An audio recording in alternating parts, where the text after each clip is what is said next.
Welcome back to On the Nose, and once again, I'm joined in studio by my good friend Thad Taylor. Thad, welcome back in, mate. Thank you. Welcome back into you, more importantly. Cheers. How'd you go last week? Well, we missed you last week, to be fair, but Emma Krishona took over. I don't like the sound of that. Exactly. I do not like the sound of that. I won't tell you she did a good job. Oh. So, yeah, look, the dogs are barking, but no, good to have you back, mate. Look, pleasure to see you've dressed for the occasion too. You're the upper management these days, though. Well, they told me shape up or ship out. Exactly. Yeah, straighten up and fly right. That's it.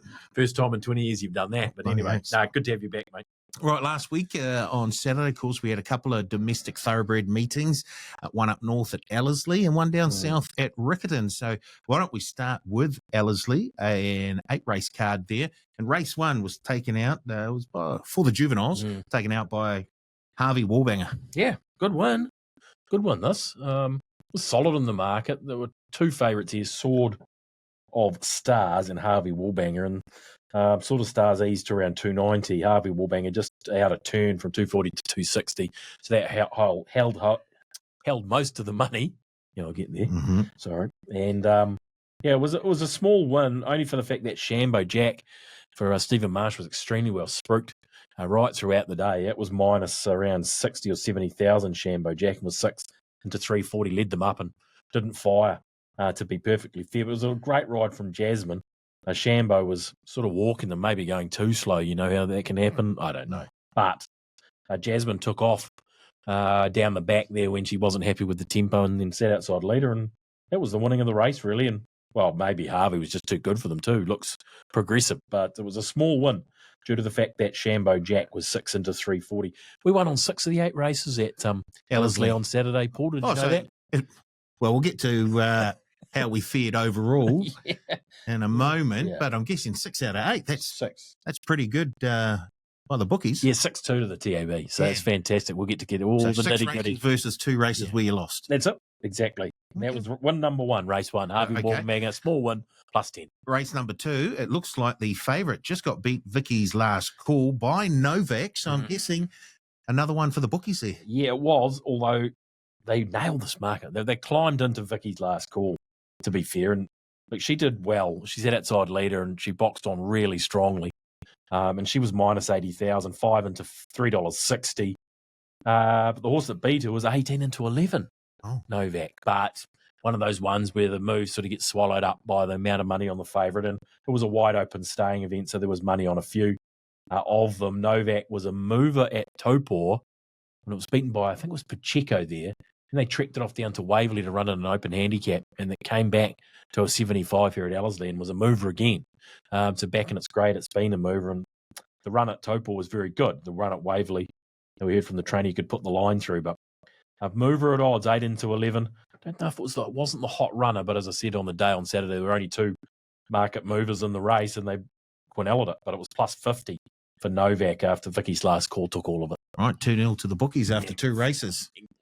Right, race 3, Belchevel. Oh, hang on a minute. We've got a mover here.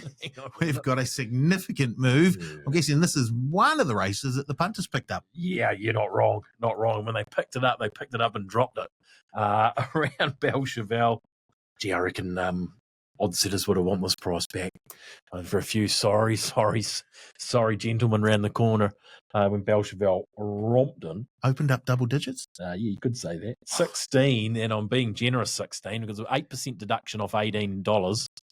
So it's more like $16.50 from being, or maybe $16.40, somewhere around there. Anyway, 16 into 6 for Belchevel.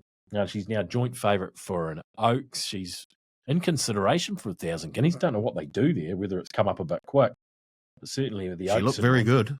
So she sat 3 wide. She had cover all the way, in fairness. And the race almost was run perfectly to suit. And just because she was close enough in the 3 wide train and got out into fresh air there out wide and just romped it in. Sweet Talking Girl was good. For Holly Wynyard, it was the other losing result in the race, 12 into $8. Consuda Rush was 7.50 to 6. It had no luck. It was sort of leading that 3 wide train up. And then Sweet Talking Girl came around and sort of took it on from the 500, and they boxed on well. Miss Parker was slightly unlucky, but it was the opening favourite, 460 out to 550. But You don't have to spend too long here. Minus $240,000. Belchevelle, 16 into sixes. Well, it's 2-1 after 3 races, Yeah. but the bank balance for the bookies doesn't look too sharp. No, dollars. We're only talking about head-to-heads today at the TAB, not Right, not actual dollars, not overall profits. dollars. Well, no, just Okay. head-to-heads. Minus 240 Belchevelle. Race 4 and Master Fay gets home with Sam McNabb on board, claiming the 3. We know how good he is, Master Fay, and I didn't want to put customers off on Saturday, but just hadn't been the really concerted push that we might have expected first up for a galloper of that quality. And then with that said, then the move came really hard for Celestial Wonder, who was a likely leader in the race, probably with that fact in mind. That marketplace had the same sense of it, I guess, around Master Fay was going to be an improver, but geez, more than good enough when he's at his best. I mean, he proved that. He picked them all up and ran away. Celestial Wonder, because of the sort of lack of money for too much else, it was $2.20 into $1.60, and it was minus 40,000. And Hitta Bell's a good horse, good mare. She resumed, and she was money for her. She was 9 into $6.50. I think when she steps to even 14 and maybe a mile again, she's going to be right in calculation in some decent races, Hitta Bell. But yeah, no surprise to see Master Fay win the marketplace. Slightly surprised. 5 out to 7, back to 6.50 late. They did interview Chad, which probably didn't help our cause much, but he got out to a really backable price for a few. So well done if you did keep strong, stuck with him. He was only a break-even, very small win around Master Fay with that money for Celestial Wonder. It was just beaten by a better horse on the day. The trackside team seemed to be talking to the right people at the right time in terms of if punters are watching. They do. I'm sure they talked and smelled the blood in the water in race 3 and probably talked to Sam Burgess or someone prior to that race. And yeah, no, they do. They do a good job. And Chad is a good horseman, as we know. Mm. And they probably talked to Sam Burgess earlier in the day, and he would have been not the obvious, but just, picked it out, got the right horse. And there was some support off the back of the interview, let's say that. Righty-ho. Yep. Race 5, Power of 3 with Warren Kennedy riding. Bookies get one back here? Yeah, we did. Just a wide open event. Money for spread far and wide, to be fair. There was actually only one real shortener in the race, and it ran last. Princess Elsa, who was found to have lacerations, I think, from the Stipes report. It was a good winner first up, got the trail here and faded out. 17 into 9.50, and it was around minus 150,000, Princess Elsa. Well, everything else pretty much stuck solid. I mean, Spilari was first up, ran well for fourth, and was 6 out to 7, which says to me they expect some improvement out of Spilari off that first up run. I'll be marking Spilari down. Sister Sugar ran second. Good run, a little bit unlucky. It was a loser, one of those losers early. Debbie Sweeney sitting out there at $17. It was sort of a loser all morning. It turned into a winner late with all the money being spread around. But even though it was 17 out to 19, was well backed for second. And one more dance ran a good race. It was 12 into 10 and has been a mover a few starts into its campaign this time in. So how long can you stick with? It's probably the ultimate question. But anyway, there was support again for one more dance. A Power of 3 was solid in this market, and sometimes being solid in a market like this is almost as good as a move in, rather than, you know what I mean? You're not a drifter, is what I'm saying, around Power of 3. $10 into 9.50 plus 20. Race 6 in the Odyssey salutes the judge with Courtney Barnes aboard in front of Meaningful Star and the favourite Livid Sky. Yeah, Livid Sky had every chance. It was minus 80,000. Never really budged off its price. The Odyssey was a drifter, second up over a mile, maybe slightly known over further distance, but good win. And we know he's a good horse, competed at a good level last time in the Odyssey. So I think George Simon found it on the day as well. Oh. Yeah, well, good old George. He found the one in the last, too. We'll get to in a minute. Blind Freddie might have been able to find that one, though. Every man and his dog. I'll tell you why in a minute. But so it was only plus 10,000, the Odyssey. 6.50 out to 9, did have some support. Horses to mention, What You Wish For and Midnight Blue. So both the Te Akau runners were shorteners down. This probably was having more of an effect down south on the markets, that Te Akau run. But What You Wish For was a bit unlucky. Got laid in on up the straight, never really got a crack. it was minus 80,000. So they're back what you wish for in Livid Sky. Midnight Blue was first up. It was 31 into 21. And Giacomo was backed and was the likely leader, and I think that's potentially why 14 into 850 boxed on well for fourth. But the Odyssey, small win, a horse they like, but it was a little bit easy, 6.58 to 9. Race 7, the penultimate race of the day, and Sneak Peek. Sneak Peek at double digit with Courtney Barnes picking up another winner for the day. Another one for the bookies. Yeah, exactly. Yeah, flying. There we go. Plus 60,000 Sneak Peek. This is all easy. Forget about the minus 240,000 in race 3. Stephen Marsh, 12 out to 14, back to 13 late. Another one of these wide open affairs where there was money sort of everywhere. Look, Top Shelf, for example, was 460 out to 650, but was minus 60,000 in the race. Casemiro was the favourite. Long piece about it in the Stipes report around Wiremu not willing to take a gap, which potentially was there, but he didn't think the horse was going well enough, and ended up sort of coming out of the race, Casemiro. So I don't quite know what to make of that. But Don's Legacy is another horse that was a mover last time at long odds. It wasn't a mover today, but only was 1.8 lengths away in fourth, and was up on the speed the whole way. He's going to grab one somewhere, Don's Legacy. I just don't. Maybe away from Tirapa and Ellerslie. I don't know. Maybe one of those nice little Sunday at Rotorua or something for Don. But he ran well again for fourth. But plus 60 Sneak Peek. The money was spread far and wide, but they didn't find that one. Final race of the day, and the favourite, Henny Kaha, hits up, and I'm guessing here's one for the punters. They've been left on a high, I think is the description. His description here. Even though it was 4.8 to 5.50, there were some movements outside of it, but it was well backed all day. George Simon's bet of the day. Some guy on the league up is bet of the day. Yeah, cream rising to the top of the league up. Yeah. Finally got a best bet home. I think that's 1 in 25. So, just need to get the next 3 or 4 and I'll be back on side. But, well back. Put the writing on the wall first up. Got all favours in the trail, and they opened up the saloon passage up the inside. Still wanted to muck about a bit, Henny Kaha. So, it was plenty of gas in the tank. Moxie was first up, $9.50 into $6.50.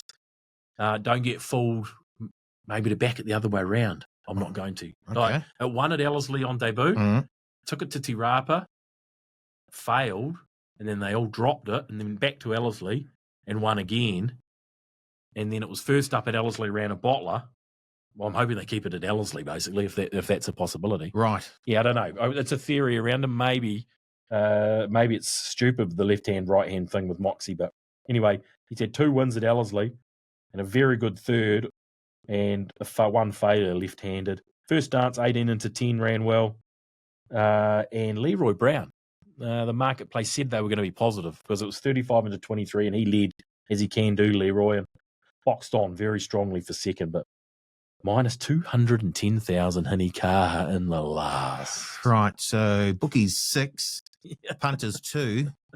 Overall, though, dollar-wise, profit loss. Profit, TAB to losers to the tune of 300,000 there. So, yeah, they did very well, customers, in those 2 races in particular. But there were Master Favours break even. There were some small results in there. Harvey Wallbanger was well back. Even the Odyssey wasn't a big result. But, as I say, Belchevelle minus 240, Henny Kaha minus 210. We were minus 300 at Ellerslie, and that's the second weekend in a row now. Now, you weren't here last week, but it was a losing result at Ellerslie as well. So, congratulations. Ellerslie proving a happy hunting ground of late, so that's something to sit up and pay a bit of attention to as well. Very much so. Right, well, let's head down south, and hopefully the bookies can get a wee bit back at Riccarton, an 11-race card. Of course, it was War Decree Stakes Day for the 3-year-olds. We'll start at race 1, though. And who gets off to a good start here, bookies or punters? Chili Margs, around $15 or $16.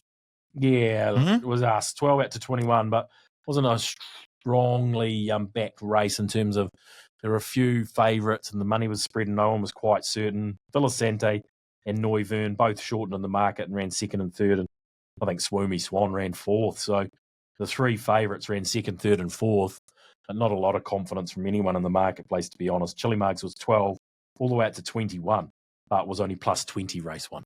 Race 2, and Tiako with Opie Bosson, usually not a good sign for bookies. One True King. Yeah. And he was the One True King on the day. He was. He got there. He got the job done.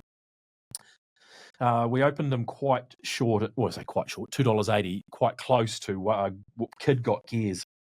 Excuse me, it was $3.30. It got out to $4.60. Kid Got Gears, and One True King started at $2.40. But Kid Got Gears ran quite well considering there was very limited money, so maybe the one to mark down there. A Future Positive was 9 into 7. That's not the first time Future Positive has moved, and they nearly got it right with Unwoke, who ran 4th in the race. Sort of missed the gap. Kid Got Gears sort of held it in, I believe, and it took a while to wind up. And once it did, it was savaging the line. 17 into $11. Certainly one to mark down going forward. Minus 40, though, One True King, as Opie gets the first of the day for him. Race 3 for the juveniles, and Opie and Tiako, once again, out of the blue. Favourite salutes, $1.40. Here we go. Yeah, yes. This would have been... There was a nice push for Outback Girl when the market sort of first opened. And as we see with these 2-year-olds, first starters in particular, they can be easy, particularly against horses that have race day experience, and then chucking some Opie Bosson and some Tangerine around it as well. So you can see what the push came there. So it was 4 into 3, back out past the opening quote of $4 to $4.20. And Miss Twinkle was a mover, 18 into $11, and ran well. She ran well from the outside gate, sort of boxed on really strong. So maybe Miss Twinkle's a horse with above average ability, but $1.65 into $1.50, minus 30,000 out of the blue. The liability not huge because it takes a fair bit to get the liability up at that short quote, and there was good money for Outback Girl and to a lesser degree Miss Twinkle. Race 4 and Maybe Diva. Now I see started at around the $10 mark, but it looked like there was a bit of support initially for Maybe Diva. You're onto it. Yeah, it was. It was sort of 9 into 8 and only back to 10 late. It was so impressive on debut, and it had to go up to 65 grade, yes, but just won so well from the back. It was a real eye catch. So some customers have certainly stuck strong. It was only plus 10,000. To Catch a Thief was 6 into 370 first up for Kevin Myers and Opie Bosson. So you'd think, oh, geez. But it didn't really fire. Opie suggesting it will need more ground. Sort of got outpaced was his suggestion. Giannis ran well, 16 into 12. Air Park Hustler late support didn't run badly. The Red Rhino broke maidens at Timaru. It was 14 out to 27, but it was minus 40,000 with the TAB books. So maybe Red Rhino something to mark down. Obviously, the connections have some sort of opinion of the horse, and certainly those that backed it at Timaru have an opinion. Small one, Maybe Diva, maybe something special. I know we're only talking 65 grade here, but certainly got some upside, and to win 2 in a row at any level is a good effort. Very much so. Race 5, and there we go. OP and TA once again get the job done with Legally Binding, and I'm guessing punters got a wee bit back here. Yeah, they did. They did. Minus 40,000 for Legally Binding, and just a perfect Opie Bosson ride. Trail manages to ease off somehow and come down 3 wide. But it makes it all look like it's doing it in slow motion, like all the good ones. All the good ones can do. Minus 40,000. Maybe the lesson from here is, 4 in the race for Tiako, Legally Binding, Vivacious, Hooray for Harry, and Portia Katonis. No money for Portia Katonis or Hooray for Harry. Now they're sitting at around $10 to $15. There's, the thick end to 20% out of your marketplace there. If you can put a pencil line through them, as I sort of tried to alert customers to, they did back Vivacious, and that was the only one they backed. The only one of the the Tiako Quartet that took any money outside of Legally Binding. It was 13 into 950, and it was a fraction unlucky. He was getting laid in on. But Hooray for Harry and Portia Katonis didn't feature. Brave Spirit ran second, 6 out to 10. Marketplace saying, wasn't ready and nearly won late up the inside. So I'll be putting Brave Spirit in my hat. Graham John was brave again, and Lily, who's a quality mare, resuming, was backed like a horse that was going to improve with the run.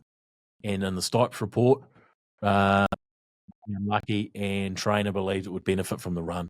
So what I'm saying there is sometimes I could, not the Nostradamus, but what the marketplace is saying, can really play out. Like it was sort of, they wanted to have They didn't want to let it go completely, but they also didn't want to heavily invest in it. Was sort of saying to me that she was half a run short. That's sort of exactly what we got from Lily. So just in case you got it, we'll have exactly. we'll have a little stab. Well, this is just it. in case. You come to the end of it, and Lily, the class prevails. Like she gets all the luck, and she's too good for them. And you go, how did she pay that price? We know how good she is. So of course it can backfire to a degree, but what I'm saying is mark Lily down, because I think when she's going to be ready, she's going to be winning. That might be second up. So Brave Spirit and Lily are the two to take out of that one. Race 6 and Peachy Keen. He gets home at around the $6-7 mark. Is this so? What are we saying here? Are we saying small one? Yeah, small one. Once again, the punters didn't really miss Peachy Keen, to be fair. No, they didn't. It was in the market. It was reasonably well backed. It was plus 30 only for the fact that Jaffa was so well backed. It was $5.50 into $3.70 minus 100,000 Jaffa. And the horse that ran second was Kindling Spark, who was 8 and 7. That was minus 30. So, just happened that one of those sort of horses that were in the market was a winner that we needed. So it was plus 30. Peachy Keen got the rails run, was lucky to a degree, but won well in the end. Jaffa 5.50 into 3.70. It was minus 100. That was a big go in the race, but plus 30 Peachy Keen. Race 7, it was the Road to the Jericho, and here we go again. OP and TA, and I'm a Dirty Rascal. Yeah. Look, it was 3.33, and I was thinking, I think this might be better the day this week. I was thinking, I'm a Dirty Rascal. And I was like, he hasn't won for a million years. Has had one win from 22 starts. I was like, I can't do it. And I think for that reason, even though it was 3.30 into 2.90, it was almost, it wasn't a winning result. It was a small losing result. Might have been -5, -10 for I'm a Dirty Rascal. So a lot of people just couldn't quite bring themselves to do it. It was into 2.60 late, but yeah. And so they were backing a few at odds, in particular Tempest Moon, who was sort of 10 into 8, back to 10 late. So that was minus 120,000. So Call Me for Kevin Myers. Sort of sat outside leader, led them up and faded, but it was not 17 into 9.50. And California Gold wasn't a bad run either. It was 17 into 14. It was the sort of race you'd expect them to, spruik a couple of at double figure odds, the old Road to the Jericho. But in the end, the favourite was the winner. Small loss on a Dirty Rascal. And I suppose it's on to the New Zealand Cup from here for that horse. And it's been reasonably well backed in that market as well. Funnily enough. Yeah. Next up, the War Decree, the Group 3 War Decree.